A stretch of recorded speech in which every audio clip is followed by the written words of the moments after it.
गौरैया पक्षी देखा आपने? एक पक्षी होता है, उसका नाम होता गौरैया। एक बड़ी सुंदर एक कथा मैंने कहीं पढ़ी थी कि गौरैया पक्षी समुद्र के तट पर एक वृक्ष पर उसका घोंसला था, वहां वो रहता था। और जो वृक्ष था वो एक मंदिर के परिसर में था, समुद्र के तट पर। तो गौरैया पक्षी ने अपना संपूर्ण जीवन मंदिर में जो भी प्रसाद आदि गिर जाता था या हवन आदि की सामग्रियां जो गिर जाती थी, उन्हीं को पाक करके उसने अपना पूरा जीवन निकाला। कुछ समय बाद उसके छोटे छोटे अंडे हुए घोंसले में। गौरैया पक्षी जाता मंदिर परिसर में, कहीं कोई यज्ञ हो रहा होता, किसी व्यक्ति के हाथ से प्रसाद गिर जाता या लोग बाग दाना डाल देते, तो मंदिर परिसर से ही इकट्ठा करके वो पाता था। छोटा सा पक्षी होता गौरैया। एक दिन ज्वार भाटा आया, प्रचंड ज्वार भाटा समुद्र में, और उस ज्वार के कारण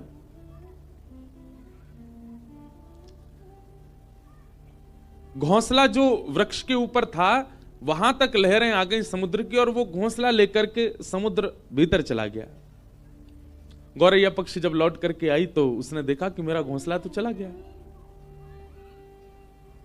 समुद्र के तट पर जाकर के समुद्र नारायण भगवान से हाथ जोड़ के प्रार्थना करने लगी। बोले मुझे दिख रहा है मेरे बालक अभी तैर रहे हैं आपके ऊपर थोड़ी दूरी पर। मैंने कुछ बुरा नहीं किया, कुछ गलत नहीं किया, मेरे मन में किसी के प्रति दुर्भाव नहीं है।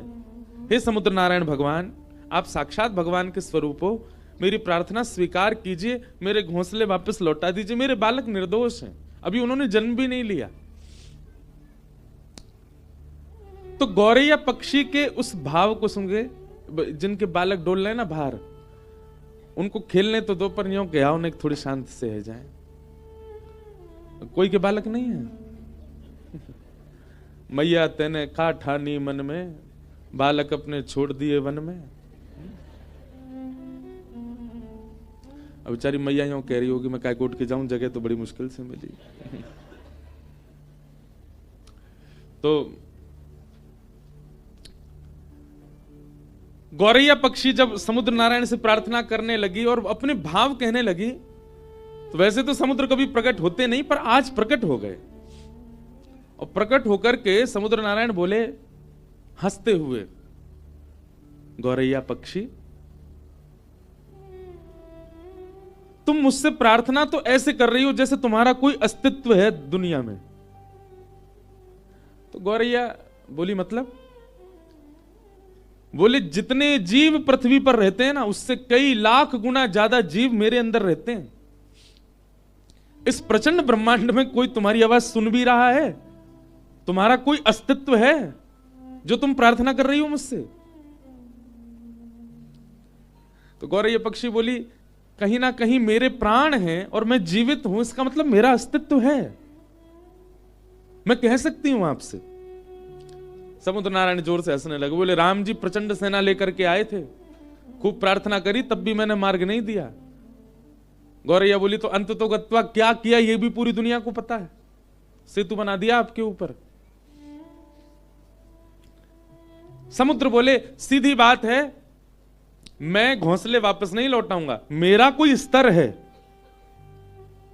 मैं साक्षात ऐसे कोई चलता फिरता व्यक्ति नहीं, किसी की भी बात सुनकर के उसकी मनवांछित इच्छा पूरी करूंगा। मैं प्रचंड समुद्र हूं, इस पृथ्वी पर सबसे बड़ा राज्य मेरा है, और एक छोटे से पक्षी की बात सुनकर उसका घोंसला लौटाऊंगा मैं?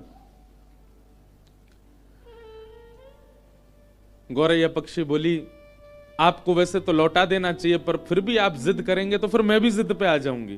तो समुद्र नारायण और ऐसे, तुम जिद करके क्या करोगी? बोले मैं आपको सुखा दूंगी। समुद्र नारायण खूब हंसे। बोले अच्छा है, अपने अहम में ही रहो तुम जीवन भर, छोटी सी पक्षी, दिखती भी नहीं हो तुम, एक लहर में भीतर ले जाऊंगा और मुझसे कह रही हो मुझे सिखाओगी? गौरैया बोली हाँ मैं सुखा दूंगी। कैसे सुखाओगी? तो गौरैया पक्षी जावे, छोटी सी वो छोटा सा वो पक्षी, इतनी सी उसकी चोंच, फिर वहां खला के फिर लौट के आ जाए। समुद्र नारायण हंसने लगे। बोले लगे रहो, बहुत बढ़िया, ऐसे जीवन निकल जाए तुम्हारा। बोले जितना तुम अपनी चोंच में भर रही हो ना, उससे करोड़ टन ज्यादा जल हर प्रतिक्षण मेरे अंदर आ रहा है नदियों का। कोई फायदा नहीं है, कोई अस्तित्व नहीं है इसका। गौरैया बोली चाहे कुछ ना हो पर मैं तुमको सुखा के मानूंगी। समुद्र नारायण बोले लगे रहो, हम जाते हैं। समुद्र प्रस्थान कर गए और गौरैया लगी अपनी चोंच में भरे जल, फिर दूर जाके फिर खलावे, फिर लौट के आवे, फिर भरे जल, फिर दूर जाके खला के फिर आवे। उस पक्षी को देख करके गौरैया पक्षी जो समाज था ना, सब में चर्चा होने लगी और सब आपस में सोचने लगे हमारी प्रजाति की छोटी सी पक्षी, इसने कितना बड़ा बेड़ा उठाया समुद्र को सुखाने का, जो कि असंभव है, पर अपने हक के लिए लड़ रही है। हमें इसका साथ देना चाहिए। 2-3 दिन बाद देखते देखते 1 से 2, 2 से 200, 200 से 2 लाख, 2 लाख से 2 करोड़ गौरैया पक्षी हो गए। वहां विश्व भर के जितने पक्षी थे सब आ गए, सब अपनी चोंच में समुद्र का जल भरें और जाकर के खिला दें। समुद्र और हंसने लगे, बोले वाह, कर लो आप लोग अपना प्रयास।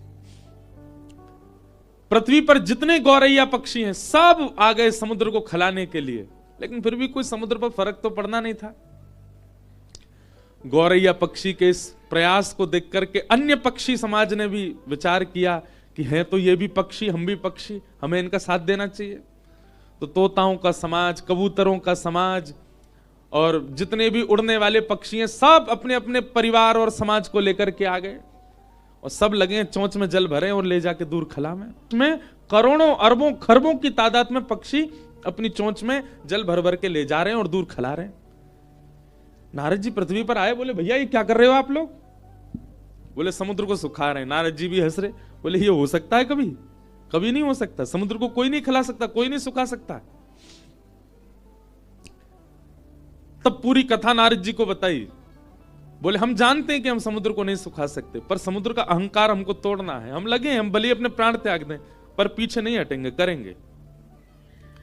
नारद जी ने जब पूरी बात सुनी कि इस प्रकार गौरैया पक्षी के घोंसले ले गए और फिर समुद्र ने अहंकार में कहा कि तुम्हारा कोई अस्तित्व थोड़ी है, तुम्हारे लिए मैं घोंसले वापस थोड़ी करूंगा। जब प्रकट हो ही गए थे तो दे देने थे, लेकिन समुद्र ने अभिमान किया, जिसकी वजह से सारे पक्षी लगे उसको सुखाने में। नारद जी महाराज बोले यदि मैं इनकी सहायता कर दूं तो यह काम संभव हो सकता है। नारद जी सीधे भगवान के पास नहीं गए, मन में विचार किया कि भगवान के परिकर में पक्षी कौन है। भगवान के परिकर में पक्षी हैं श्री गरुण राज, गरुण देव। गरुण जी के पास गए, बोले कि महाराज ये सारे पक्षी आपके अंश हैं और ये सब लगे आप यहां बैठ करके आनंद कर रहे हो। गरुण जी बोले मुझे समाचार तो मिला, लेकिन इससे कुछ होना नहीं है, तो क्या करें? बोले क्यों नहीं होना? तुम ब्रह्मांड नायक को अपनी पीठ पर लेकर के चलते हो, क्या समुद्र के अहम को नष्ट करने के लिए तुम कुछ करवा नहीं सकते? गरुण जी भी सोच में पड़ गए। रात्रि में ठाकुर जी के पास गए, भगवान श्रीमन नारायण पौड़े थे और गरुण जी ने जाकर के बताया इस प्रकार पक्षी समाज लगा है समुद्र को सुखाने। भगवान बोले हो तो सकता नहीं है, ये समुद्र कैसे सूखेगा? बोले ठाकुर जी आप जो चाह जाएं वो सब हो जाएगा। हम ये नहीं चाहते कि समुद्र सूखे, पर समुद्र का अहम नष्ट होना चाहिए। एक गौरैया पक्षी को उसने कैसे कह दिया कि तुम्हारा कोई अस्तित्व नहीं है? गरुण जी की बात सुनकर के ठाकुर जी भी बोले तो फिर क्या करना चाहिए बताओ? बोले नाथ आप यदि विचार मन बना लें केवल कि पक्षियों का मुझे संग करना है, अपने आप सब काम हो जाएगा। ठाकुर जी ने तुरंत अपने सुदर्शन जी को आज्ञा की जाइए और 12 सूर्य के समान प्रकाशित होकर के समुद्र को तपाना प्रारंभ। एक सूर्य की तपन से समुद्र उड़ करके बादल बन जाता है। कहीं आकाश में 12 सूर्य 12 सूर्य प्रकट हो गए तो समुद्र को सूखने में देर नहीं लगेगी। सुदर्शन चक्र जी ने भगवान के हस्त कमल से प्रस्थान करके और इतनी द्रुत गति से अपने चक्र को घुमाया कि 12 सूर्यों के समान तेज प्रकट हो गया और घूमने के कारण उनसे निकलने वाला जो हवा का वेग था वो इतना तीव्र था कि वो पृथ्वी को भी उछाल सकते थे। आकाश में आकर के जैसे ही सुदर्शन जी ने अपने वेग को करना प्रारंभ किया और 12 सूर्यों के समान तेज प्रकट हुआ। जो समुद्र 100 वर्षों में उड़ करके कुछ बादल बना पाता था, वो क्षण भर में उड़ने लगा। और देखते ही देखते किनारे खाली होने लगे, समुद्र का जल सींचने लगा, इकट्ठा होने लगा, जीव जंतु मरने लगे, समुद्र इकट्ठा होकर के एक स्थान पर नष्ट होने लगा, पृथ्वी क्षेत्र बढ़ने लगा, समुद्र का क्षेत्र घटने लग गया। समुद्र ने जब ये स्थिति देखी स्वयं की, प्रकट हो गए, प्रकट होकर के त्राहिमाम कहकर के नारायण का स्मरण किया। भगवान ने प्रकट होकर के समुद्र नारायण से कहा, अहम शून्य हो जाइए। पृथ्वी पर जिसका स्वरूप बड़ा है उसका अस्तित्व होता है, ऐसा नहीं है। इस पृथ्वी पर यदि चींटी जीवित है तो उसका भी अस्तित्व है, उसकी रक्षा भी मैं कर रहा हूं। आप उसके प्रति भी ये भाव नहीं रख सकते कि उसका कोई अस्तित्व नहीं है।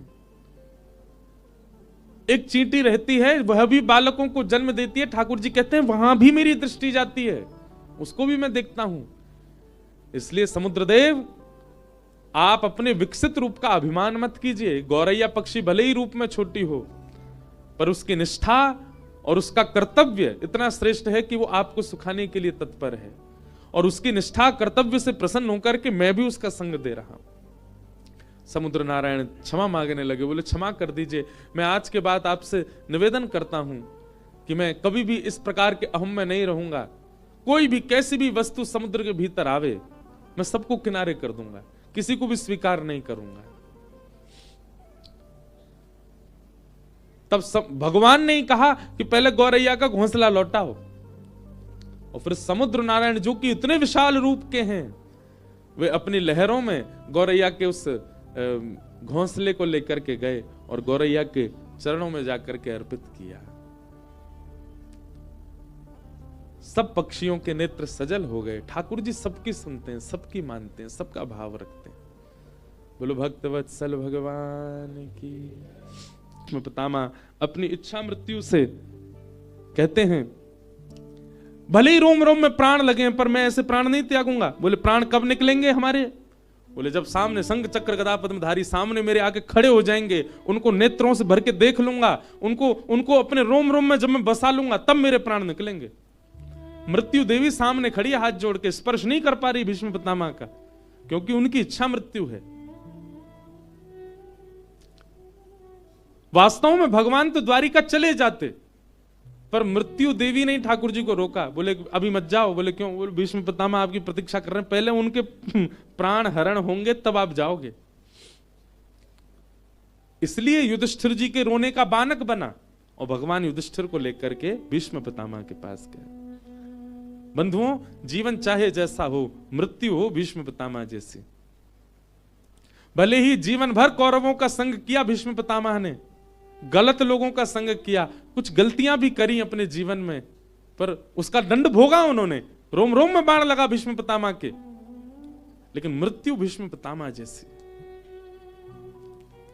बाणों की सैया पर लेटे हैं, तभी चंदन की सुगंधी आने लगी भीष्म पितामह को। थोड़ा नेत्र खोल करके देखा तो दूर से पीतांबरी लहरा रही है। थोड़ा और समीपता से देखा तो मोरपिच्छ दिखने लगा, सुंदर मुकुट दिखने लगा, श्याम वर्ण की कांति चलती हुई आ रही है भीष्म पितामह की ओर।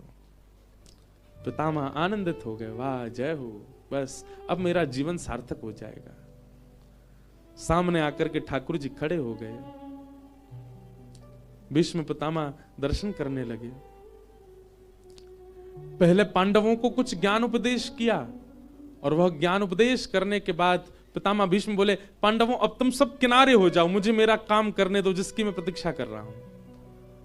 बोले क्या करना? ठाकुर जी सामने आओ मेरे। भीष्म पितामह लेटे थे, सामने ठाकुर जी आगे, कहो।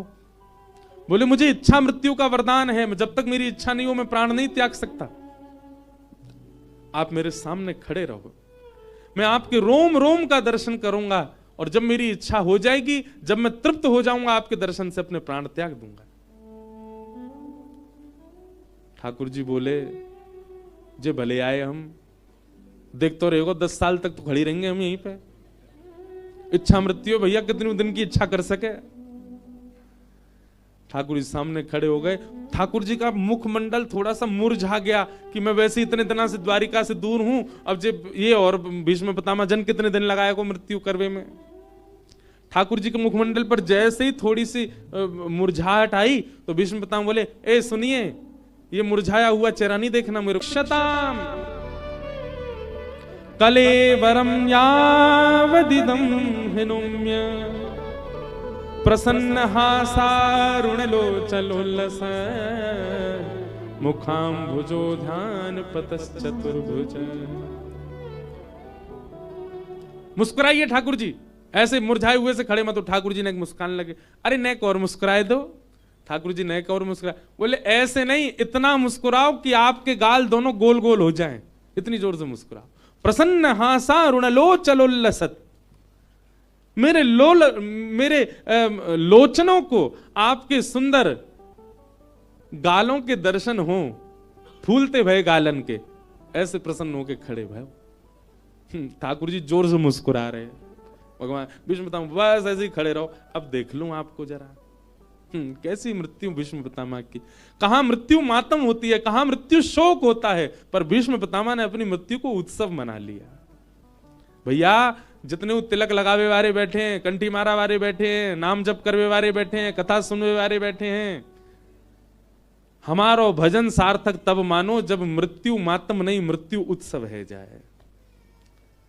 आप गए तो भले ही लोगों के नेत्रों में अश्रु थे, पर जब गए तो स्वयं के मुखमंडल पर प्रसन्नता थी। जाना सबको है, भीष्म पितामह ऐसे ही गए। और भीष्म पितामह ने भगवान की स्तुति गाई।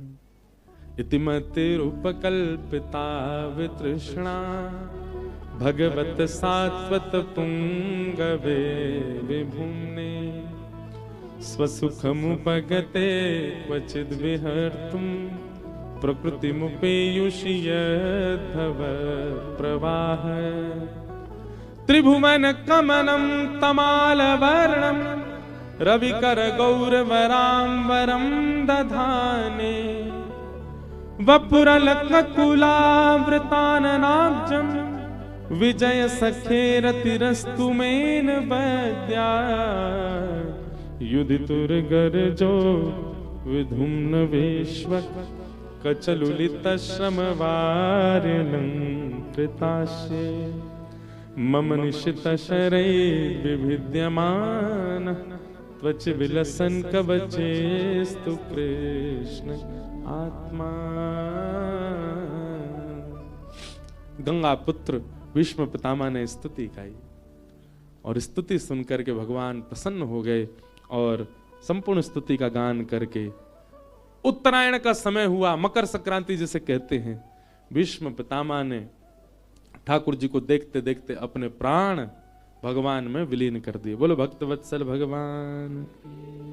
तो आज की कथा से भैया यही है कि इच्छा मृत्यु का वरदान मांगो ठाकुर जी से। अब हम कथा क्रम को थोड़ी शीघ्रता से आगे लेके चलें।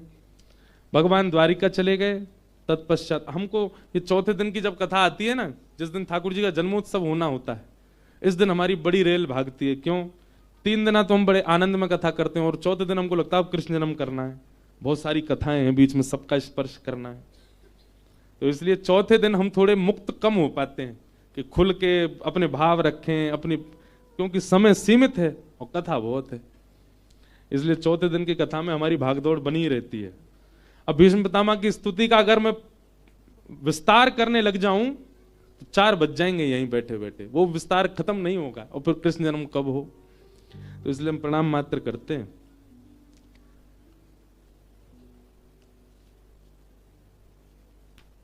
भगवान द्वारिका चले गए। द्वारिका जाने के पश्चात उत्तरा के बालक परीक्षित का जन्म हुआ। कुछ समय बाद परीक्षित थोड़े बड़े हो गए। भगवान के स्वधाम गमन का समाचार सुनकर के पांडव स्वर्गारोहण को चले गए, परीक्षित को राजा बना गए।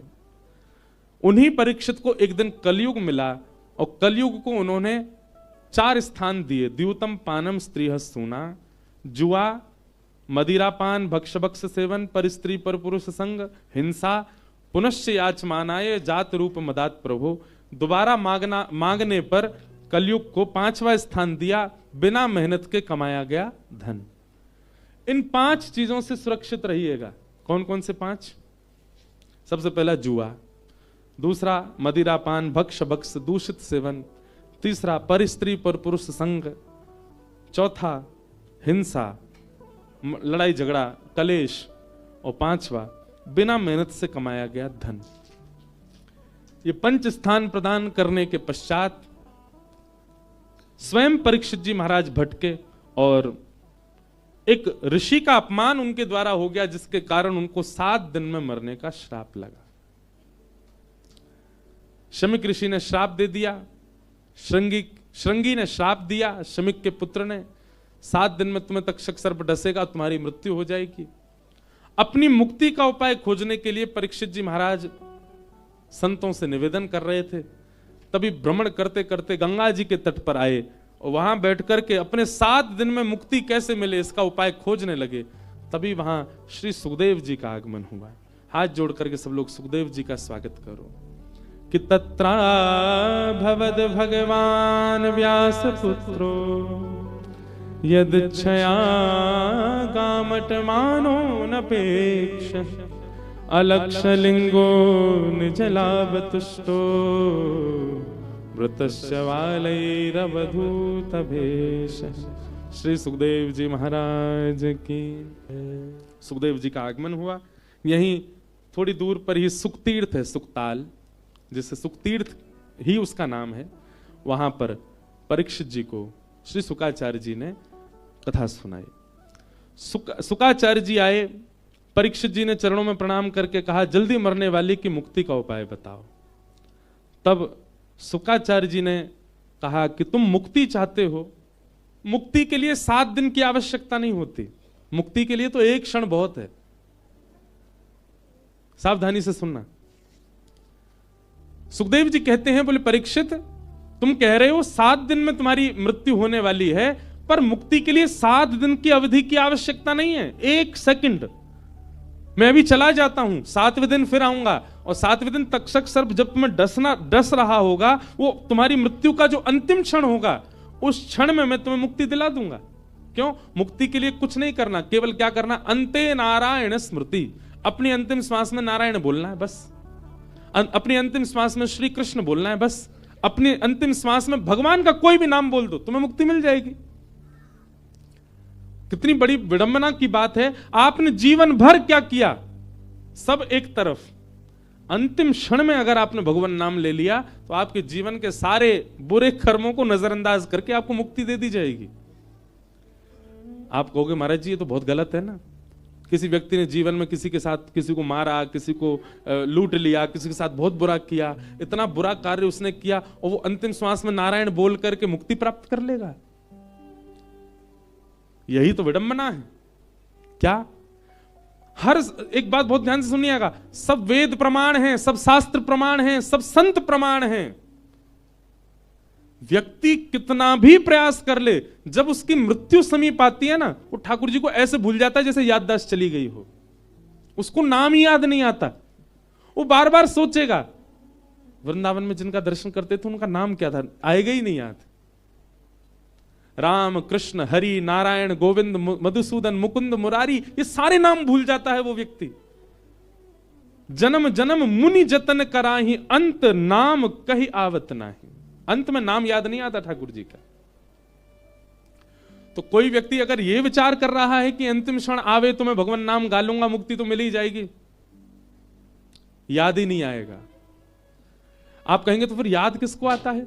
जिसने अपनी युवावस्था से, बाल अवस्था से, कुमार अवस्था से ठाकुर जी को याद किया हो, खूब स्मरण किया हो, खूब ठाकुर जी को भजा हो, वही अपने अंतिम काल में ठाकुर जी को याद कर सकता है। और जाने भजन करना ही शुरू किया 50 के बाद, ठाकुर जी शमशान में थोड़ी आमेंगे मिलवे वैसे। लेकिन जिसने बचपन से भजन किया होगा उसको 55 में ठाकुर जी जरूर मिल जाएंगे। और जाने भजन ही 55 में शुरू किया है। बुरा नहीं मानना बड़े बुजुर्ग यहां जो बैठे हैं, आप लोगों को नहीं कह रहा हूं मैं, मेरा संकेत उन लोगों के लिए जिन्होंने 55 तक नहीं किया, 55 के बाद शुरू किया। 55 के बाद भजन शुरू करते हैं तो ठाकुर जी भी उसको ज्यादा सीरियस लेते नहीं उसके भजन को। बोले रहने दे, तू मत करे, ना ही करे तो ठीक है, पूरा जीवन तो तेने निकाल दिया ऐसो आराम में। और जब इंद्रियां शिथिल हो गई, इंद्रियां कोई काम की ना बची, तो उन इंद्रियन ते मोह को भज रहा है। जब इंद्रियां बलवान थी तब तो तेने खूब भोग भोगे, तब तो खूब धुआं उड़ाए, तब तो खूब पीरो पीरो पानी पियो। और अब जब दांत नाए बचे हैं, जीभ नाए बची है, खुल्ल खुल्ल कर रहे हैं, फेफड़ा सबरे बर्बाद है गए, चलो फिरो जावे नाए बिना लाठी के। अब कहा सोच रहे हैं, बोले अब चलो ठाकुर जी की शरण में हम बे, पूरा शरीर सड़ाए के अब लाओ मेरे पास। ठाकुर जी भी कहते हैं धरो रे यार कोने में, तेरो भजन लगेगा ही ना। जिसने जीवन भर भजन किया होता ठाकुर जी उसी को स्वीकार करते हैं, और जो सब तज करके। इसलिए भैया अगर आप यहां कथा में बैठे हैं और आपकी आयु बहुत कम है, अपने आप को सौभाग्यशाली मानिए कि इतनी जल्दी ठाकुर जी आपको स्वीकार कर रहे हैं। क्योंकि एक समय निकल जाने के बाद जब आप भक्ति मार्ग में आते हैं तो ठाकुर जी फिर कहते हैं कि अब कोई फायदा नहीं, जब चिड़िया चुग गई खेत, अब क्या फायदा।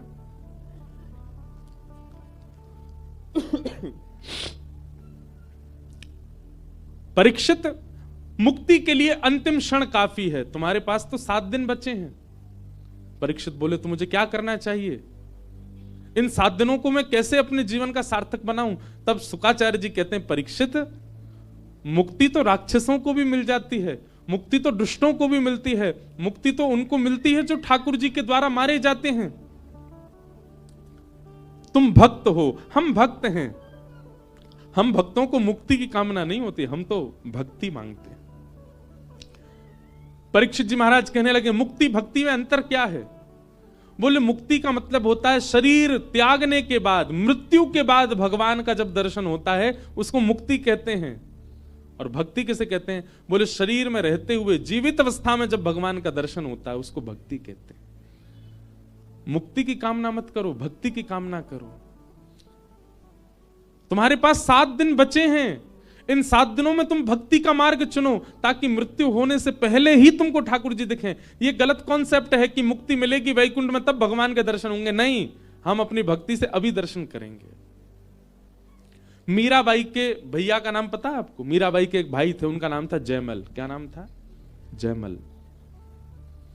जयमल जी का चरित्र बहुत सुंदर है। जयमल जी जो थे वे चतुर्भुज भगवान के उपासक थे, और वो कम से कम 4 घंटे बैठ करके अपने ठाकुर जी की आराधना करते थे। बहुत ध्यान से सुनिएगा,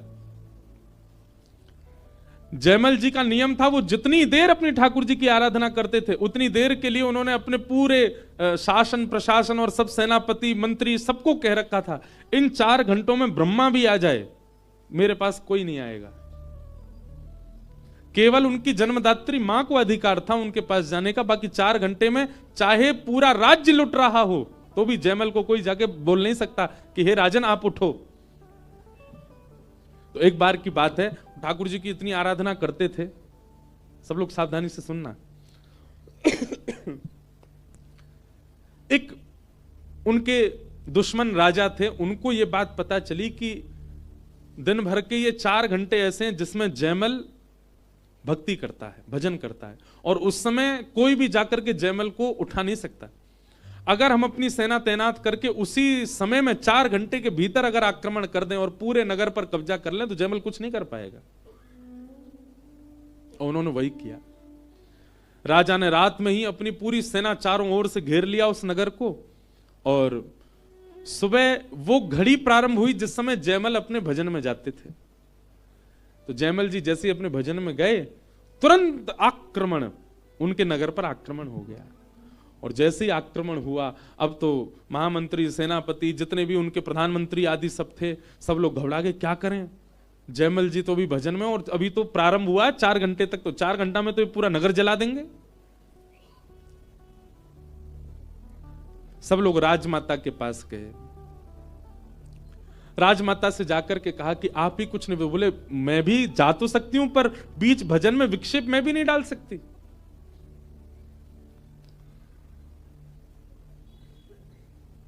भजन कर रहे थे जयमल जी, और जब राजमाता गई तो वो अद्भुत अद्भुत ध्यान में थे, मतलब एक आध स्वर से वो ध्यान से निकलने वाले नहीं थे, ऐसी स्थिति में थे। तब राजमाता ने जाकर के जयमल से प्रार्थना की, बेटा पूरे नगर पर आक्रमण हो गया है, तुम कुछ निर्देशन दो, नहीं तो हमारा पूरा नगर जल जाएगा। जयमल जैसे तैसे अपने ध्यान से बाहर आए और आकर के कहा, अगर कोई और भगवत संबंधी आवश्यक कार्य होता तो मैं उठ जाता, पर राज्य की रक्षा तो मैं थोड़ी करता हूं, मेरे ठाकुर जी करते हैं, आप चिंता मत करो मैया, ये सब रक्षा करेंगे। और जयमल जी अपने पुनः ध्यान में चले गए।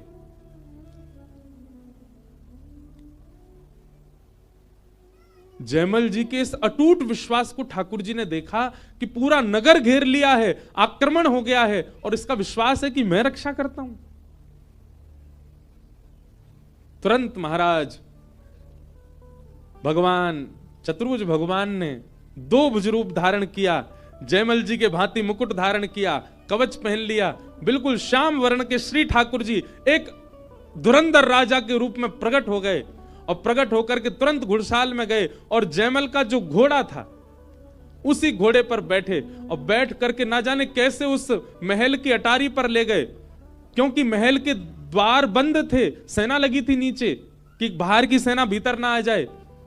अटारी पर ले गए और अटारी पर जाकर के घोड़े से ऐसी छलांग मारी, छलांग मार करके गए और जाकर के महाराज कोई प्रहार नहीं किया, ना तलवार चलाई ना धनुष बाण चलाए।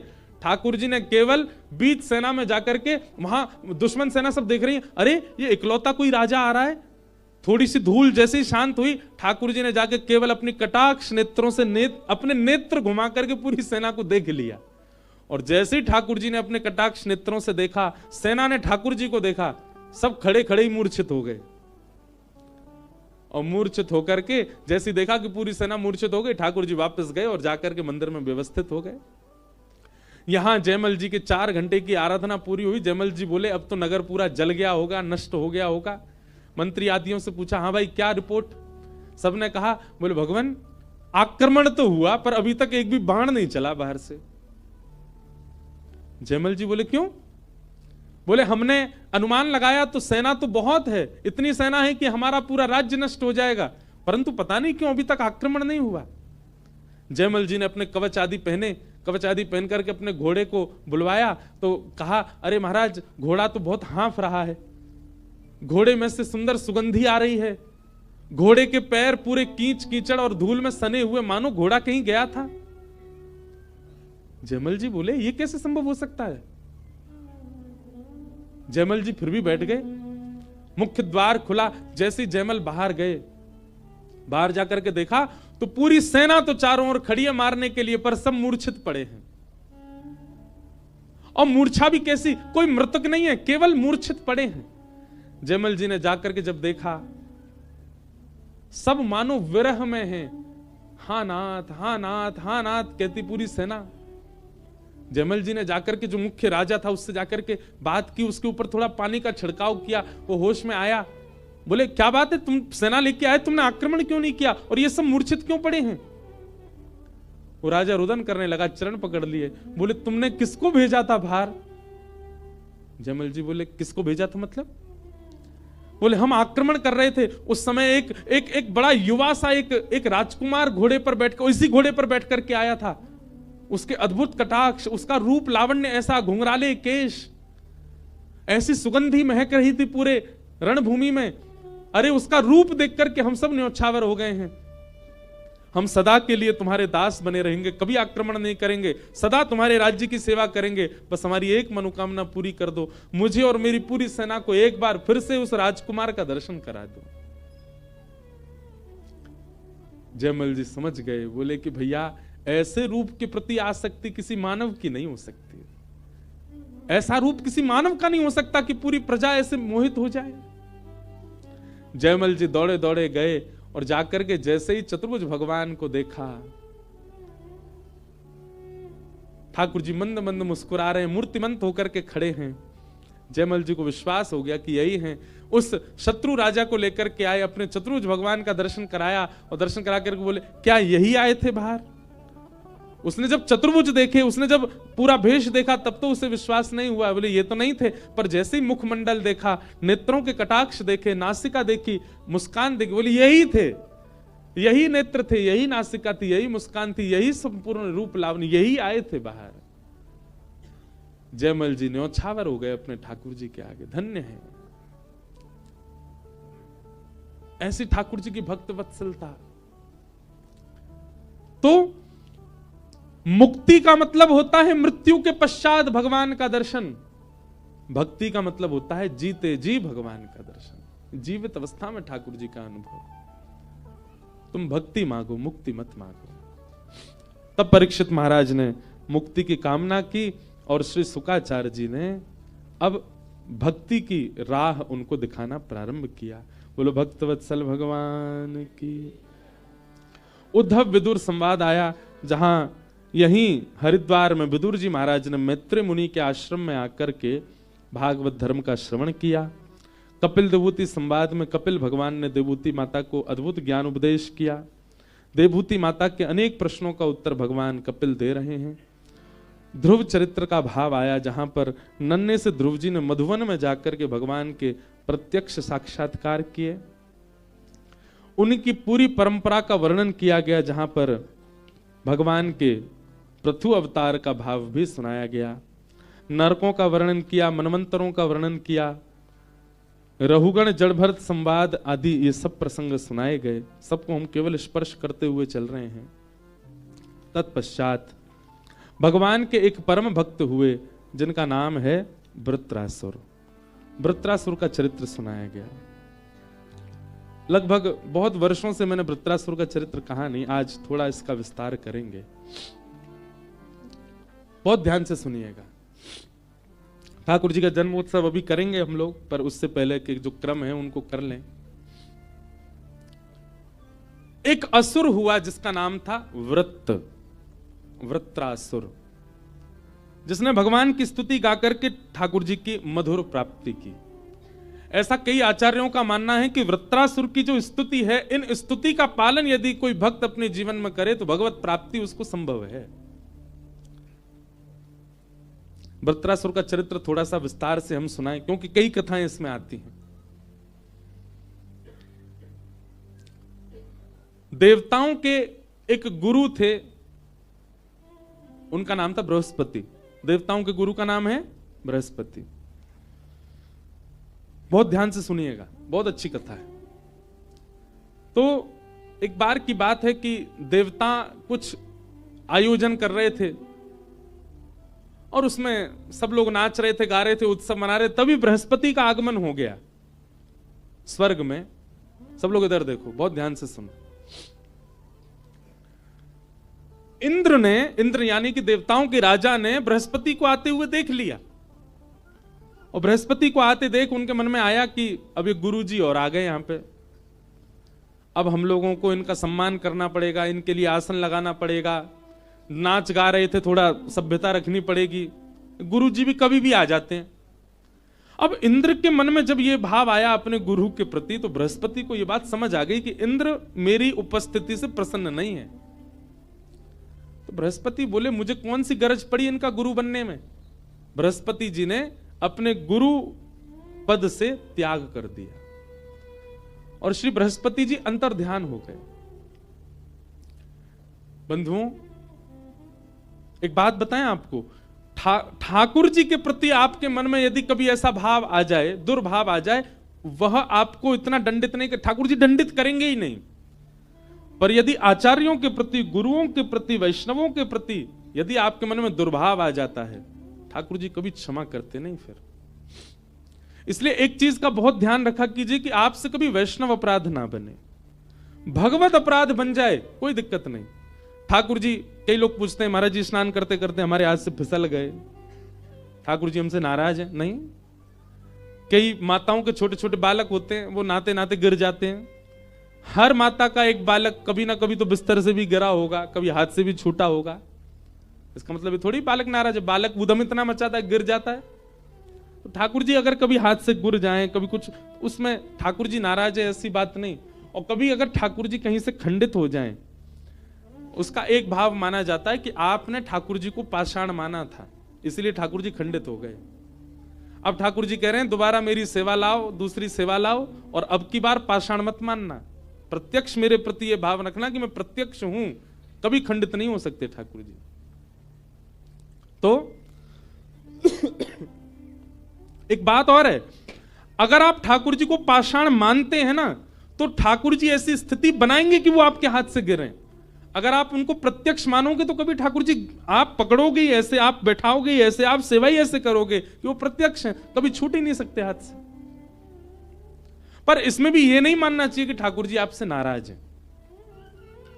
लेकिन किसी ब्रजवासी के प्रति, किसी तीर्थवासी के प्रति, किसी तिलकधारी के प्रति, किसी जटाधारी के प्रति, किसी वस्त्रधारी के प्रति, किसी वैष्णव के प्रति, भले ही वो व्यक्ति कैसा भी है, पर फिर भी उसके प्रति आपके मन में कुभाव उत्पन्न हो रहा है, ये वैष्णव अपराध जो आप कर रहे हैं, इससे ठाकुर जी नाराज होते हैं।